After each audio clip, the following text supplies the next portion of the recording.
DTF क्यों ज़रूरी? देखिए, डेमोक्रेटिक टीचर्स फ्रंट एक ऑर्गेनाइजेशन है, लेफ्ट डेमोक्रेटिक ऑर्गेनाइजेशन।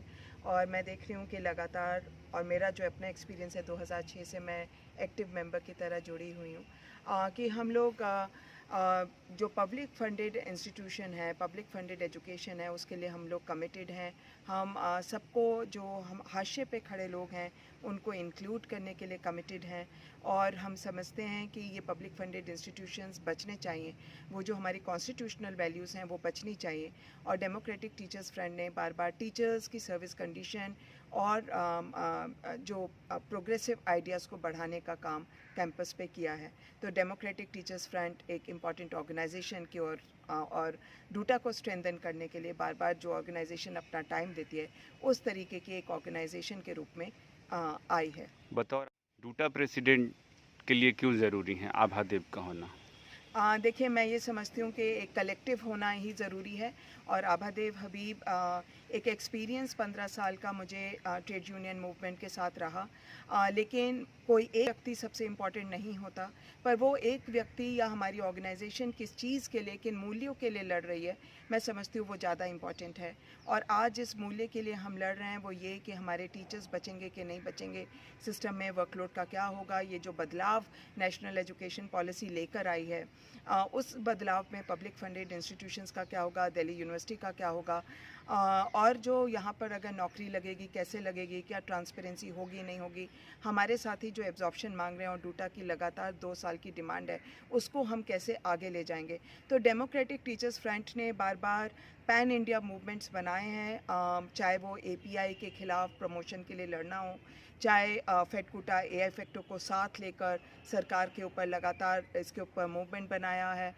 उसी तरीके से 2016 में जब वर्कलोड ख़त्म हो रहा था, तो गर्मी की छुट्टियों में 2016 के जो मूवमेंट बनाया, 30-70 का फंडिंग फार्मूला आया जब 2018 में, तो भी उसके ऊपर एक बड़ा मूवमेंट स्टूडेंट को साथ लेकर बनाया। फिर 18-19 में रिजर्वेशन रोस्टर का जब मुद्दा आया, तब भी उसको पैन इंडिया मूवमेंट बनाया। और 2019 का मूवमेंट भी आपने देखा, 28 अगस्त के लेटर के खिलाफ, काउंटिंग ऑफ पास सर्विस के लिए, एब्जॉर्प्शन के लिए, ये मुद्दा हमने लेकर, तो बार बार हम लोग देख रहे हैं कि किस तरीके से हम लोग कर पाते हैं इस चीज़ को, कि प्लेटफॉर्म जनरेट कर पाते हैं। हमारी वो एक तरीके से वो ट्रेडिशन रहा है डीटीएफ का। और मैं ये समझती हूँ कि इस तरीके से डीटीएफ का दोबारा डूटा में आना ज़रूरी है। और उसी तरीके से मैं अपील करूँगी कि आप एक बार हमें यूनियन रन करने का हमें फिर से मौका दें। 4 सालों में ऐसी कौन सी उपलब्धि रही है सबसे ज़्यादा, जिसे मानती हैं आप कि इसके आधार पर डीटीएफ को फिर से चुना जाए? देखिए, दो उपलब्धियां हैं। एक तो मैं ये समझती हूँ कि 2016 की, क्योंकि अगर वर्कलोड ही नहीं बचता तो आज जो हमारे इतने सारे शिक्षक सिस्टम में हैं, वो सिस्टम में घुस ही नहीं पाते, आ ही नहीं पाते, और जो रिसर्चर्स वगैरह हैं वो भी दरवाजे पे खड़े रह जाते। तो वर्कलोड को ही चेंज करके, उसके नियमों को चेंज करके जो नौकरियों को घटाया जा रहा था, उसके खिलाफ जो हमारा मुहिम था वो बहुत इम्पॉर्टेंट मुहिम था एजुकेशन के स्तर के लिए और टीचर्स के लिए। और जो दूसरा हमारा बहुत इम्पॉर्टेंट मुहिम मैं समझती हूँ, वो 18-19 का रिजर्वेशन रोस्टर को लेकर, क्योंकि रिजर्वेशन रोस्टर सिर्फ ये कि दो चीज़ें थीं दिल्ली यूनिवर्सिटी के संदर्भ में। एक तो एक ग्लोबल चीज़ कि रिजर्वेशन रोस्टर ऐसा कि वो न्याय हो पाए, जो कॉन्स्टिट्यूशनल मैंडेट है उसको पूरा कर पाए।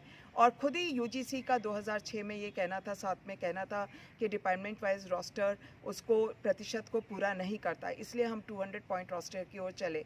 तो जब उसको 200 पॉइंट रोस्टर को रिवोक करना चाह रही थी यूजीसी, तो उसके खिलाफ जो हमने पैन इंडिया मूवमेंट बनाया, और उसमें दलित आदिवासी सब ग्रुप्स को मिलाकर, और जो हमारा मूवमेंट चला वो बहुत था।